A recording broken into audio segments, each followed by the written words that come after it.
여러분 지금 이 시간 뭔가를 기다리고 계십니까?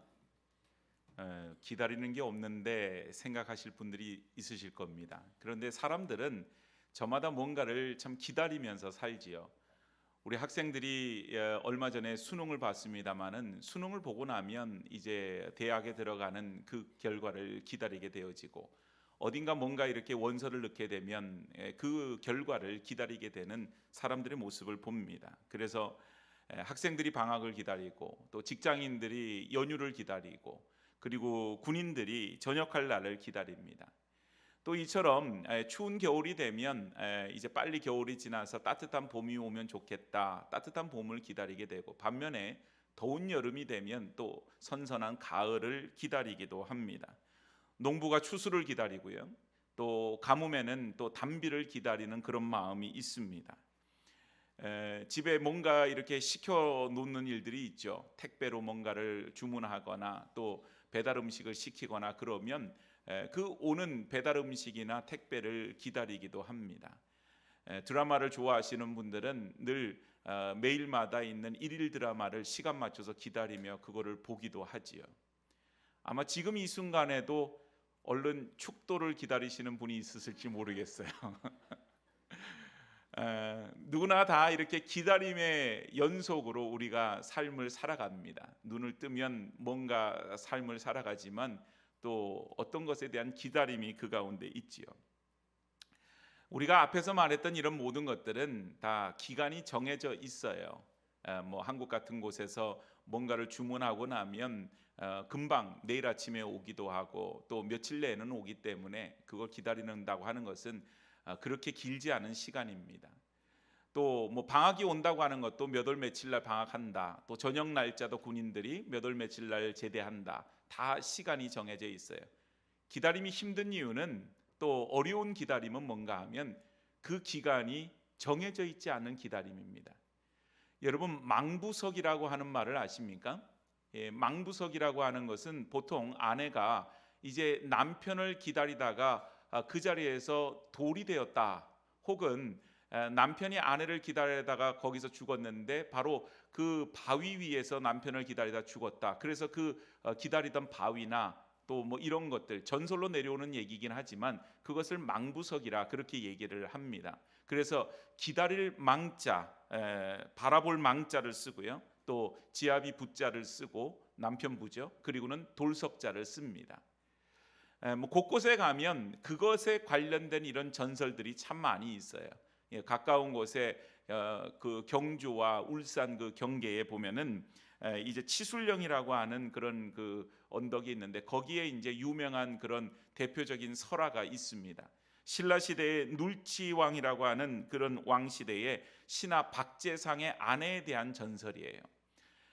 이 박재상이라고 하는 사람이 그 당시에 그 왕자가 일본으로 이제 붙잡혀 갔는데 일본으로 건너가서 그 눌지왕의 아들이었던 그 왕자를 구원하기 위해서 최선의 노력을 다해서 마침내 구원해냈어요.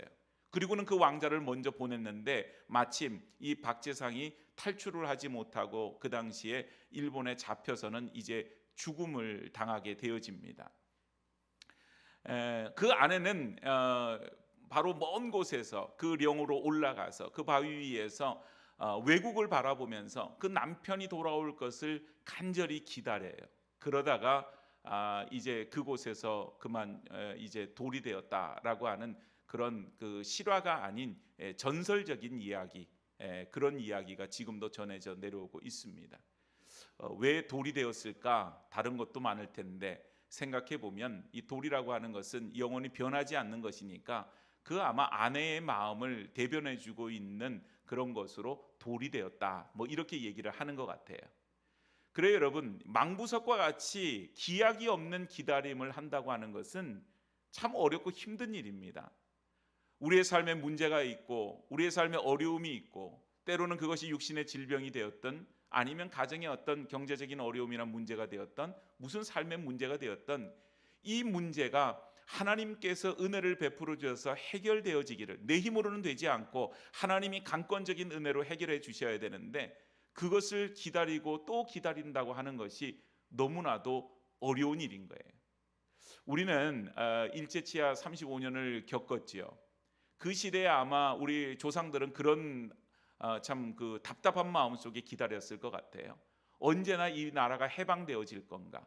언제나 이 나라가 일본 제국주의의 치하에서 벗어나서 그 강점기에서 벗어나서 독립된 나라를 이룰 것인가? 기약이 없는 가운데 기다리고 또 그 일을 위해서 싸웠던 우리 많은 선조들을 생각해 볼 때 그 마음을 참 우리가 직접적으로 이렇게 헤아린다고 하는 것은 어렵지만 미루어 짐작할 수가 있는 것이죠. 오늘 본문을 보면요, 비슷한 그런 상황들이 있어요. 오늘 본문에 그 적혀져 있던 그런 시대적인 배경을 보면 지금부터 약 한 2800년 전의 이야기입니다. 예수님 오시기 전 740년에서 680년 그 사이에 있었던 일이에요. 그러니까 그 시대에 어떤 일이 있었느냐? 그 시대에 이스라엘 주변에 많은 강대국들이 있었는데 그 강대국들 중에서 패권을 차지하고 있었던 나라가 아수르라고 하는 나라입니다. 그리고 이스라엘은 지금의 우리나라처럼 남과 북으로 나누어져 있었어요. 그래서 이 북이스라엘이 그 아까 말했던 아수르라고 하는 나라, 그 나라에 의해서 멸망을 당하게 됩니다. 그런데 이 아수르라고 하는 나라는 결코 착하고 선한 나라가 아니었어요. 물론 뭐 다른 나라를 침략하고 했던 나라가 어떤 나라가 착한 나라가 있겠습니까만은 이 나라가 그 나라를 어떤 나라를 침범한 다음에는 너무나도 강압적인 탄압에 의해서 나라를 다스리는 그런 게 있었던 거죠. 자, 그러면 우리가 이제 북쪽이 그렇게 해서 그 아수르에 망하게 되면 남쪽 절반이라도 정신을 차리고 하나님 앞에서 온전하게 서야 되는데 그러지를 못했어요.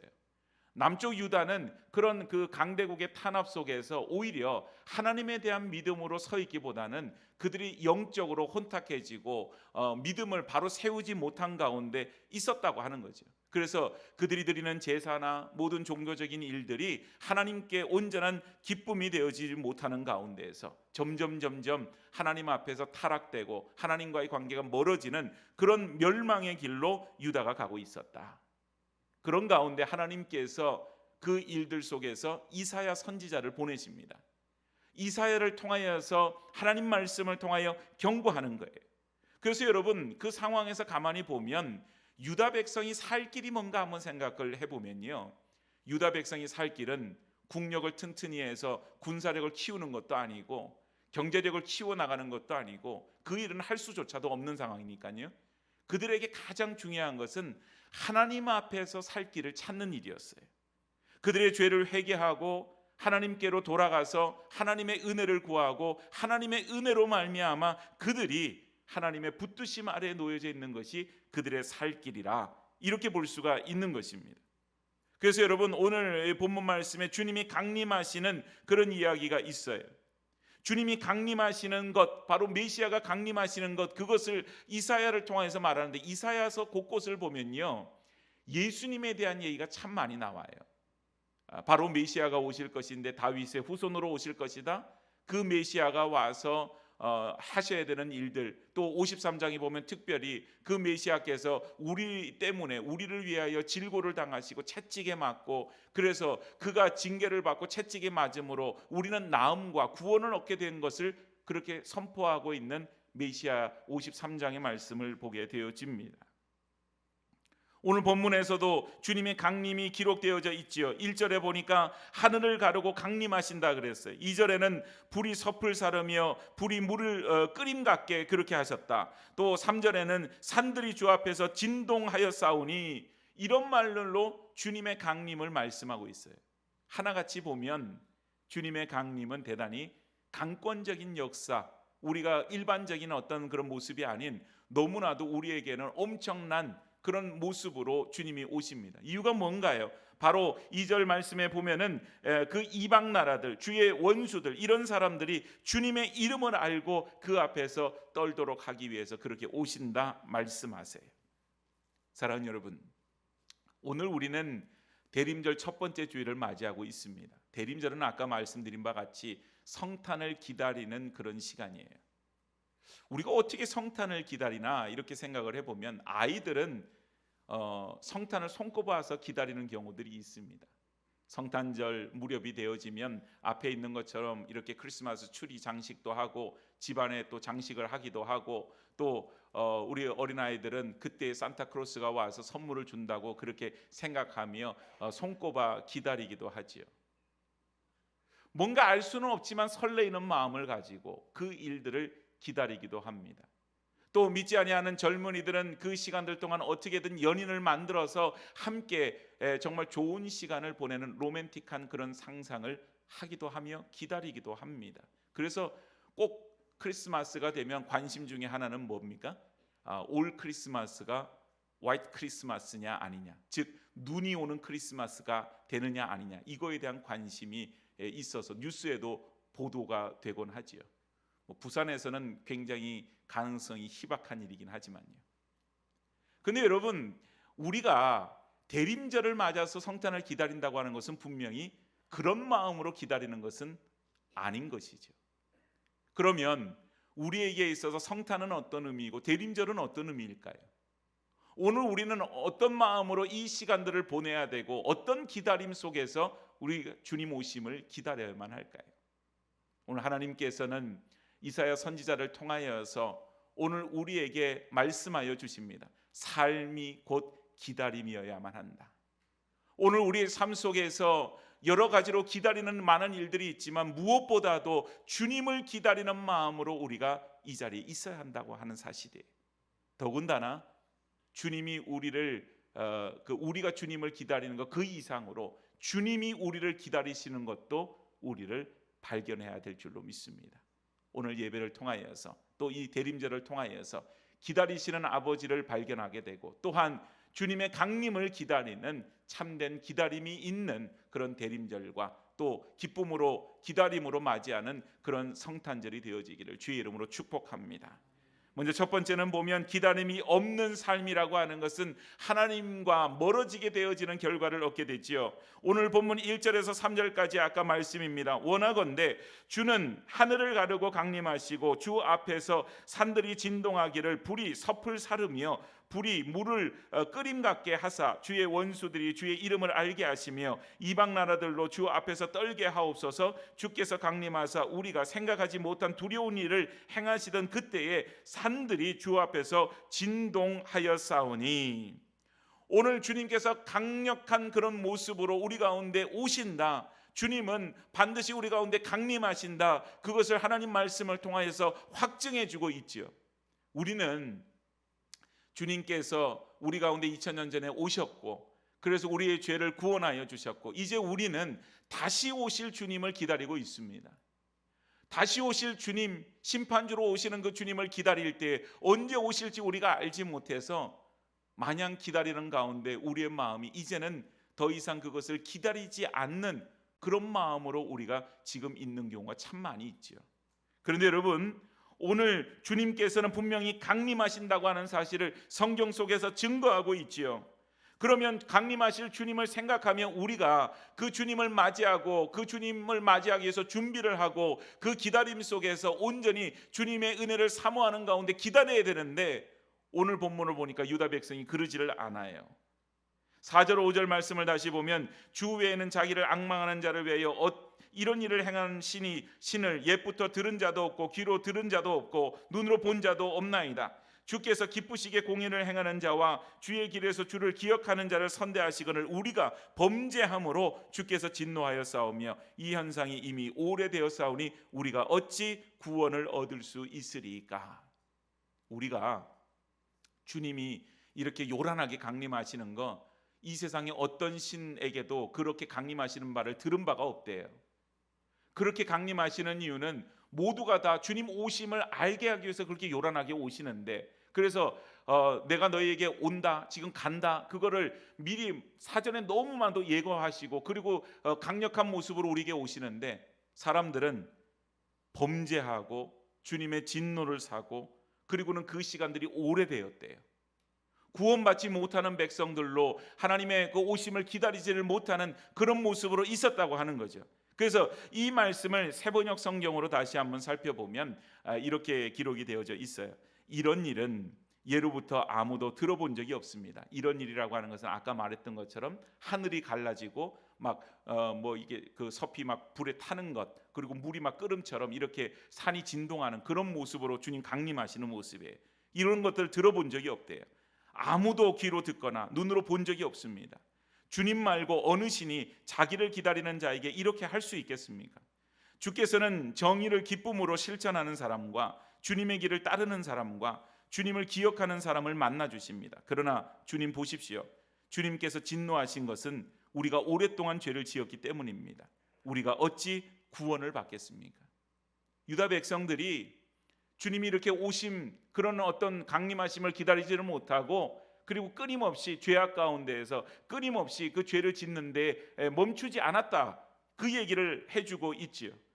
그러나 우리 주님께서는 주님과 가까이 하는 사람들, 그런 사람들을 만나 주실 것을 약속하고 있는데도 그 만남을 거절하고 세상 속에 나아가는 탕자의 모습으로 서게 되어지는 것을 보게 되어집니다. 사랑하는 여러분, 오늘 우리는 주님을 기다리는 어떤 마음으로 있습니까? 정말 기약 없는 기다림 속에서 이제는 주님이 오실지 안 오실지 몰라, 그리고는 우리 마음 가운데 기다림을 그냥 제하여 버리고 하루하루 그냥 살아갑니까? 여러분, 연인을 기다리는 설레임이 주님 오심 가운데, 그 기다림 가운데 없다면 우리의 하루하루는 정말 그냥 눈앞에 있는 것만을 쫓아서 살아갈 뿐이지요. 오늘 우리에게 어떤 일이 있든지, 고난 가운데, 어려움 가운데, 해결하지 못할 그런 엄청난 일들 가운데 우리가 놓여져 있어도 우리는 그 가운데 우리의 그 일들을 해결하여 주실 주님을 믿음으로 기다려야 될 줄로 믿습니다. 여러분, 그렇기 때문에 오늘 우리가 인내하고 우리가 고난 가운데서도 참고 그리고는 기다리는 것, 그것은 주님을 생각하는 마음이 있기 때문에 가능한 거예요. 거기에 소망이 있는 거지요. 주님을 생각하지 않으면 그저 내가 좋은 대로 살면 돼요. 오늘 여러분, 이제 그 마태복음 25장에 보면은 슬기로운 다섯 처녀, 어리석은 다섯 처녀 얘기가 나오잖아요. 신랑이 이제 곧 이제 그 집에 오게 되는데, 슬기로운 처녀는 그 신랑을 맞이하기 위해서 등불에 기름을 준비합니다. 그런데 어리석은 처녀들은 등불에 기름을 준비하지 않아요. 그런 가운데서 그냥 같이 이러고 있는 거예요. 시간을 보내고 있는 거죠. 그러다 신랑이 와요. 그랬더니 슬기로운 처녀는 당연히 그 등불에 기름이 준비되어져 있으니 불을 켜고 신랑을 맞이하러 갑니다. 그런데 어리석은 처녀들은 등불에 기름이 없어요. 그때서야 이제 기름을 준비하고자 합니다. 그래서 슬기로운 처녀들에게 가서 구워달라고 하니 자기들도 기름이 모자라니 가게에 가서 사라고 얘기를 하죠. 그때 여러분, 마태복음 25장 우리 이제 10절 말씀을 보면은 이런 말씀이 있어요. 그들이 사러 간 사이에 신랑이 오므로 준비하였던 자들은 함께 혼인잔치에 들어가고 문은 닫힌지라. 그들이 그제서야 사러 갔을 때, 기름 사러 갔을 때 그때 신랑이 왔다라고 하는 것이죠. 오늘 여러분, 우리의 기다림은 그래요. 그 기약을 알 수는 없지만 그 주님을 바라보고 소망 가운데에서 주님을 기다리죠. 그런 가운데서 주님을 우리가 맞이하게 되어지고, 주님이 조용히 오시는 것이 아닌 이렇게 주님이 강림하실 때의 모습이 있는데, 우리가 그것을 알지 못한 가운데 기다림이 없게 되면 하나님과는 점점 멀어진 채 마치 탕자의 모습처럼 서게 되어지는 것을 보게 되어집니다. 사실 이 말씀을 준비하면서 가만히 생각해 보니까 그래요. 대림절은 기다림의 절기지, 그리고 우리가 어떻게 주님을 기다려야 될까, 거기에 이렇게 초점을 맞추고 말씀을 생각을 해봤어요. 그런데 마음 가운데 드는 생각은, 하나님 깨닫게 해주신 것은 그런 거예요. 우리가 주님을 기다리는 것이 아닌 주님께서 우리를 계속 기다리고 계시는데 무슨 말이냐. 여러분, 탕자의 비유에서 보면 탕자가 아버지 유산을 가지고 나와서 호랑방탕하게 다 씁니다. 그리고는 완전히 거짓골을 해서 돼지가 먹는 쥐염 열매 먹고자 했지만 그것조차도 주는 사람이 없어요. 그리고는 결심을 하죠. 내가 이제는 아버지 집에 품꾼의 하나로 들어가도 여기 지금 일이 고생하는 것보다 낫겠다. 그리고는 돌아가기를 작정하고 아버지께로 돌아갑니다. 성경에 보면 산 거, 거리가 먼데도 불구하고 그 아버지가 그 아들을 단번에 알아보지요. 그 아버지는 날마다 망부석처럼 그 자리에서 그 아들을, 집 나간 아들, 탕자가 돌아오기를 기다리면서 그 자리에 계셨던 거예요. 다른 어느 누구도 그 아들을 알아볼 수 없을 만큼 그 아들이 망가졌지만, 그 아버지는 그 아들을 단번에 알아보고 그를 맞아들이고 그에게 옷을 입히고 손에 가락지를 끼워 그의 신분을 회복시켜주고 그를 위해 잔치를 베푸셨던 것을 우리는 기억하고 있습니다. 우리를 기다리시는 아버지 하나님의 모습이시죠. 사랑하는 여러분, 하나님은 이처럼 우리와 가까이 하기를 원하세요. 하나님과 가까이 함이 내게 복이라 말씀하셨잖아요. 기다림이라고 하는 것은 하나님께 가까이 가는 일입니다. 그냥 마냥 맹 놓고 앉아서 기다리는 게 아니에요. 기다리면서 허송세월하면서 기다리는 거 아니에요. 주님께로 가까이 날마다 가는 그 시간들이 주님을 진정으로 기다리는 시간이고 주님을 준비하는 시간입니다. 오늘 여러분, 우리가 주님 맞이하기 위해서 등불에 그 기름을 준비해야 되는데 그 준비한다고 하는 것이 바로 그런 모습이잖아요. 주님은 언제 오실지 알 수 없지만 언제든지 오늘 밤에 오신다 할지라도 내가 주님 앞에 설 수 있도록 주님을 기다리고 주님의 은혜를 사모하고 그 가운데 우리가 나아가는 것이죠. 사랑하는 여러분, 오늘 우리 마음 가운데 기다림에 대한 그런 설레임이 있나요? 기다림에 대한 그런 마음이 있나요? 12월이 되면 그냥 세상 사람들처럼 기다리는 그런 마음이 아닌 진정으로 주님께 가까이 나아가고자 하는 그런 마음이 우리 가운데 있습니까? 12월이 되면 왠지 모르게 분주해져요. 그냥 이유 없이 분주해지는 것 같아요. 물론 뭐 올해를 잘 정리하고 내년을 맞이하는 그런 시점이기도 하지만 알게 모르게 뭔가 사람들도 좀 많이 만나야 될 것 같고 그런 가운데에서 뭔가 준비해야 될 것도 많은 것 같고 그런 가운데 나 자신을 놓쳐버릴 때가 많이 있습니다. 정작 주님을 기다리지 못하고 엉뚱한 것을 기다려야 되는 그런 모습으로 우리가 서 있기가 십상이에요. 기다림의 절기는 주님께 한 걸음 더 가까이 나아가는 시간이 되어져야만 합니다. 기다림이 없으면 멀어질 수밖에 없어요. 간절함으로 기다리면 주님께 한 걸음 더 가까이 나아가게 되죠. 우리가 주님을 기다리는 것이 아닌 주님이 우리를 기다리고 계심을 기억하고 그 주님께로 한 걸음 더 가까이 나아감으로 인해서 우리의 기다림이 온전히 주님께 가까이 나아가는 그런 기다림의 시간이 되어지기를 주님의 이름으로 축복합니다. 두 번째는 영적 각성이 그 가운데 있어야 돼요. 그래야만 기다림 속에서 은혜를 경험하는 겁니다. 오늘 본문 6절과 7절 말씀을 보면요, 무릇 우리는 다 부정한 자 같아서 우리의 의는 다 더러운 옷 같으며 우리는 다 잎사귀 같이 시들므로 우리의 죄악이 바람같이 우리를 몰아가나이다. 주의 이름을 부르는 자가 없으며 스스로 분발하여 주를 붙잡는 자가 없사오니 이는 주께서 우리에게 얼굴을 숨기시며 우리의 죄악으로 말미암아 우리가 소멸되게 하셨음이니이다. 우리는 죄로 인해 죽을 수밖에 없는 존재인데 우리의 죄악이 6절과 7절을 보니까 부정하고 더러운 옷 같고 또한 주님을 부르지도 않고 붙잡지도 않는 그런 패역함 속에 있었다. 성경은 그렇게 기록을 해요. 그런데 여러분, 이런 죄악으로 말미암아 무서운 결과가 초래되는데 그게 뭔가 하면 주님이 우리에게 얼굴을 돌리시는 것, 숨기시는 일입니다. 여러분, 주님이 우리에게 얼굴을 숨기시고 돌리시는 것이 어떤 의미를 가지고 있어요? 그 아이가 어릴 때, 아기 때 보면은 부모가 깍꿍놀이라고 하는 게 하잖아요. 얼굴을 돌렸다가 다시 깍꿍 그러면서 아이와 놀아주는 그런 모습이 있는데 주님이 그런 모습으로 우리 가운데 있는 게 아니에요. 얼굴을 돌리신다고 하는 것은 주님께서 우리에게 베푸시는 그 은혜를 거두신다라고 하는 그런 의미가 됩니다. 자, 그러면 계속해서 말씀드리지만 이거예요. 성도는 뭘로 산다고요? 은혜로 산다. 그런데 우리에게 그 필수적인 우리에게 호흡보다도 우리에게 생존할 수 있는 어떤 것보다도 가장 귀중한 그런 은혜를 우리에게서 거두어 가셔 버리신다면 우리가 살 수가 없게 되어지는 것이죠. 자, 그런데 하나님은 그런 가운데에서 하나님의 백성들이 그저 멸망당하고 심판당해서 죽기를 원하시고 이 세상 속에서 소멸되는 것을 주님이 원하시느냐?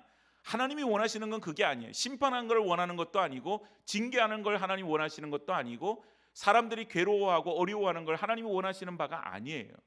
그래서 우리에게 요청하는 것이 바로 영적으로 새로워지는 겁니다. 여러분, 영적 각성이라고 하는 것은 뭐 다른 게 아니에요. 주께서 우리 가운데 은혜 베푸실 분이고, 또한 주의 은혜만이 우리를 살아갈 수 있게 하는 힘이 되어지고, 그래서 우리가 다시 하나님을 향하여서 나아가는 그 시간들이 영적 각성의 시간이 되는 겁니다.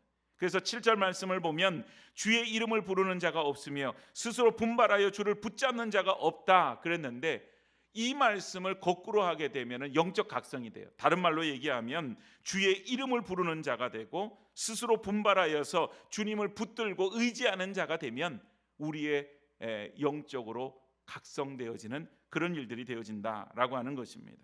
그때 그러면 어떻게 되겠어요? 이런 죄악 가운데 놓여지면 하나님 얼굴을 거두신다 그랬는데, 영적으로 각성하면 거꾸로 하나님이 은혜를, 하나님의 얼굴을 우리를 향해서 다시 드시는 일들이 되어진다. 그래서 여러분, 우리가 주님을 바라고 주님을 의지하고 주님께로 나아가기를 힘쓰고 뭐 이런 삶들이 결국은 다시 우리를 은혜의 삶으로 인도하여 주고, 우리가 거기에만 이 마지막 때에 살 길이 있음을 기억해야 될 줄로 믿습니다. 오늘 여러분, 우리에게 은혜가 없으면 살 수가 없지요. 은혜만이 우리의 모든 삶의 문제들을 해결하지요. 내가 주를 섬기는 일도 그렇기 때문에 은혜가 있어야만 섬길 수가 있어요. 여러분, 내 안에 은혜가 없으면요, 섬김은 우리에게 더 많은 고갈을 만들어줄 뿐이에요. 여름날에 왜 늘 그 가뭄에 이제 가뭄 때가 되면은 그 대표적으로 보여주는 장면이 있잖아요. 그 장면이 여러분 뭡니까? 우리나라 논을 딱 비춰주면서 그 논바닥이 쩍쩍쩍 갈라져 있는데 마치 거북이 등짝처럼 그게 갈라져 있는 거예요. 이게 가뭄의 모습이고 메마름의 모습이다. 그걸 보자마자 그냥 입천장에 막 쩍쩍 갈라지는 것 같은 그런 느낌을 받지요. 그 메마른 논에 물이 차고 넘치게 될 때 그 벼들이 정말 그 물로 인해서 생기가 생기는 그런 것들을 생각해 볼 수 있습니다. 오늘 여러분, 우리에게 은혜가 없으면 주를 섬기는 것도, 또 직장 생활하는 것도, 가정에서 살아가는 것도, 모든 일을 하는 것도 은혜가 없으면 고갈밖에는 없어요. 그 자리에 인간적인 생각과 방법만이 가득하게 되어지고요, 또한 그 일로 인해서 우리 안에 문제는 더욱더 커지게 되고 문제가 문제를 낳게 되는 그런 어려움을 겪을 수밖에 없습니다. 그래서 성도는 매일 은혜로 살기를 힘쓰는 그런 성도가 되어져야 될 줄로 믿습니다. 기다림은요, 참 현실적으로 어려운 문제죠. 때를 알지 못하는 가운데 기다리면 그 어려워요. 그래서 우리 가운데 고난이 생겨도 어려운 것은 이 고난이 언제 끝날지를 모르는 거예요. 우리의 마음으로는 빨리 끝나면 좋겠고 우리의 문제가 빨리 해결되면 좋겠고 그런 생각이 들지요. 그런데 여러분, 우리에게 있어서 하나님 앞에 믿음으로 서지를 못하는 가운데 그렇게 우리가 되어지는 것들은 하나님의 은혜를 깨닫지 못하게 될 뿐이에요. 우리가 은혜를 깨닫는다고 하는 것은, 은혜 속에 있는다고 하는 것은 어떤 시간들도 우리에게 있어서 유익한 시간이 되어집니다. 비록 그것이 정말 죽을 것 같은 시간, 고난의 시간, 우리의 심령이 막 쩍쩍 갈라지는 그런 시간이라 할지라도 하나님의 은혜로 체험을 받게 되면 그 시간은 세상의 어떤 것과도 바꿀 수 없는 복된 시간이 되어져요. 고난을 당할 때 주님을 더욱더 깊이 알아가는 시간이 되지 않습니까? 고난 당할 때 더욱더 주님을 바라보게 되고 기도하게 되고 주님께 매달리게 되어지게 됐어요. 사랑하는 여러분, 오늘 우리의 기다림이 은혜의 시간으로 채워질 수 있기를 축복합니다. 은혜로 채워지지 않으면 그 시간은 단지 지루함으로, 또한 지치는 시간으로, 힘든 시간으로 그렇게 채워질 뿐이에요. 그래서 여러분, 지금 이 시간은 오늘 우리에게 있어서 은혜로 채워지는 기다림의 시간이 되어져야 할 줄로 믿습니다. 사랑하는 여러분, 뭔가 우리가 그 착각하는 것 중에 하나가 이제 그런 거잖아요.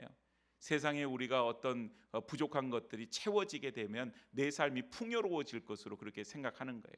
그래서 집도 지금보다 더 좋은 집으로, 또 내가 입고 있는 옷이나 혹은 물질적으로 어떻게 또 채워지게 되고 모든 것이 이렇게 풍성하게 되면 내 삶에 어려움이 없고 그것으로 말미암아 만족함을 누릴 거라고 생각하지만 그러지를 않더라고요.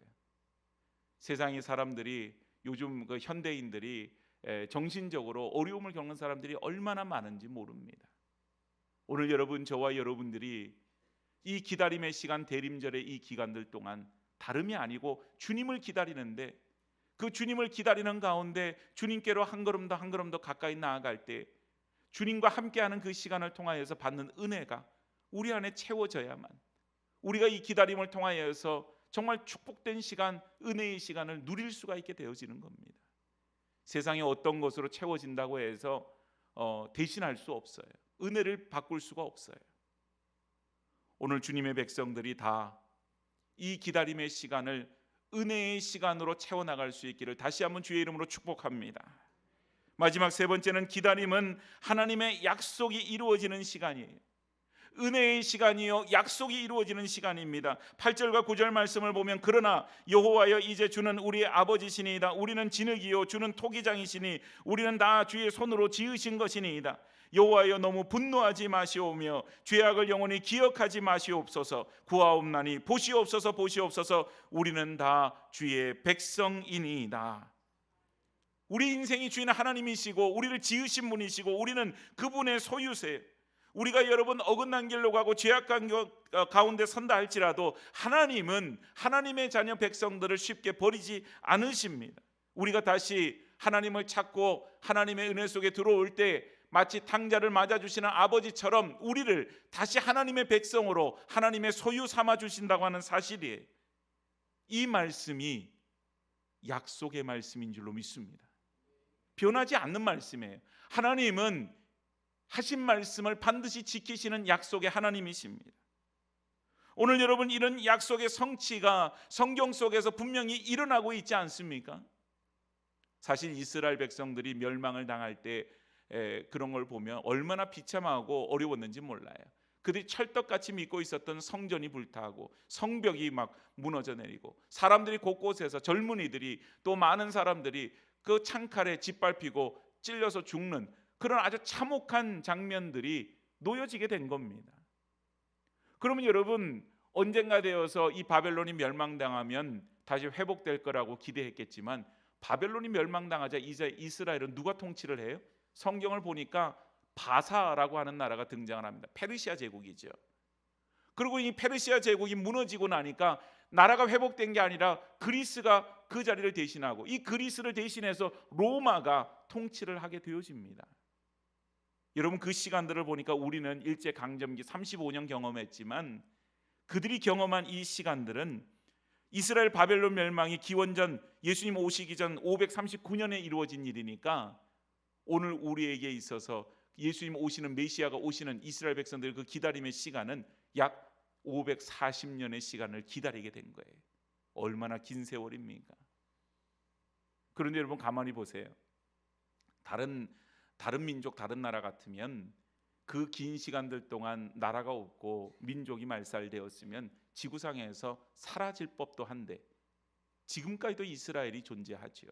물론 그들이 행하는 모든 일들이 다 옳은 것은 아니에요. 그러나 어쨌든 그 땅이 지금도 존재합니다. 그 나라가 지금도 존재해요.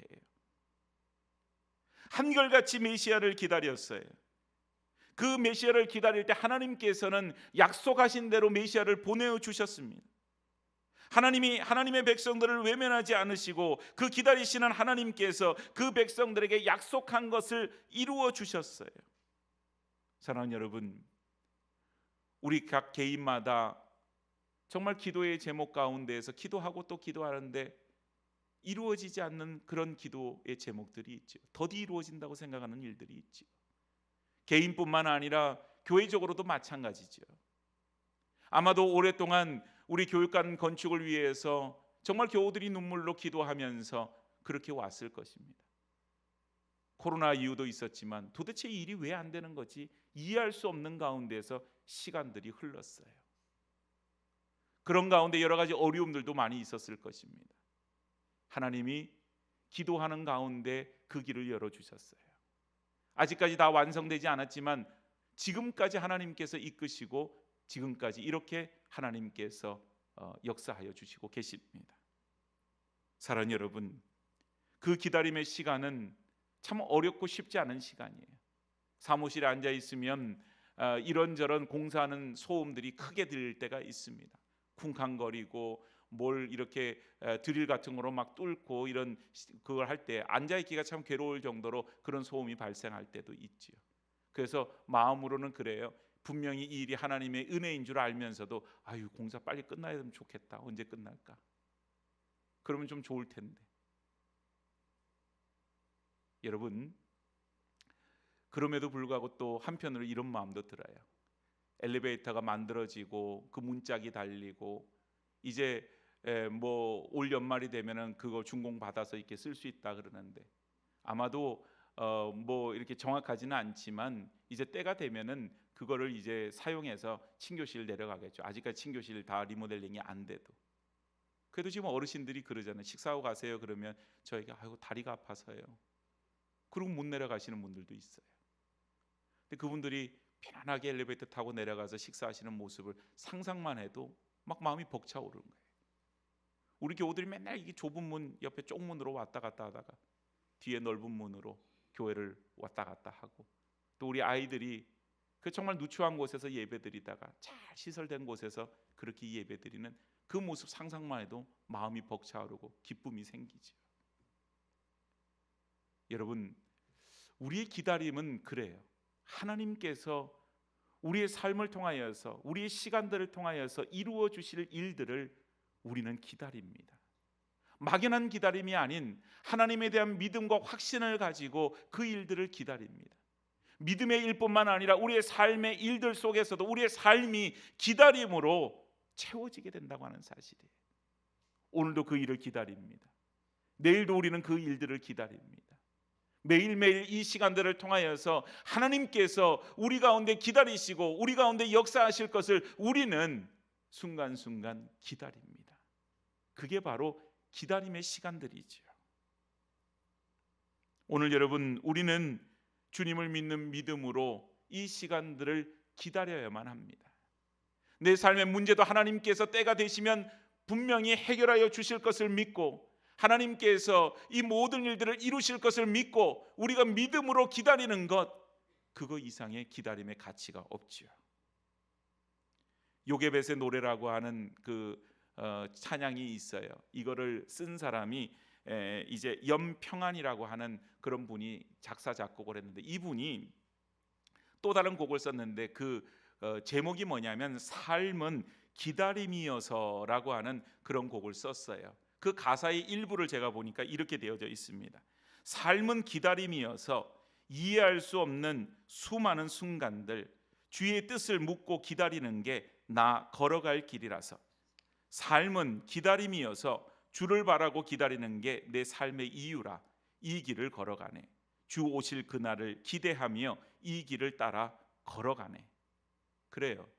이 가사를 보면서 참 이분의 통찰력이 참 좋다, 이런 생각을 했습니다. 삶은 기다림이죠.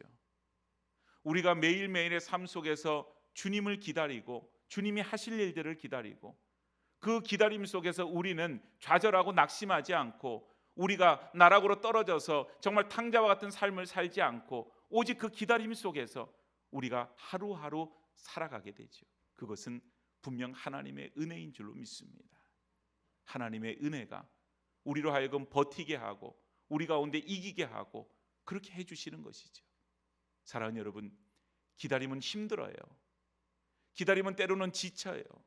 그런데 여러분, 그 힘들고 어려운 그 시간들 속에서 주님을 바라보면 주님께서 우리에게 은혜 베푸시고 주님께서 우리에게 더 큰 하나님의 역사를 이루시는 것을 우리가 바라보게 될 때는 마냥 그냥 힘들고 어렵지만은 않습니다.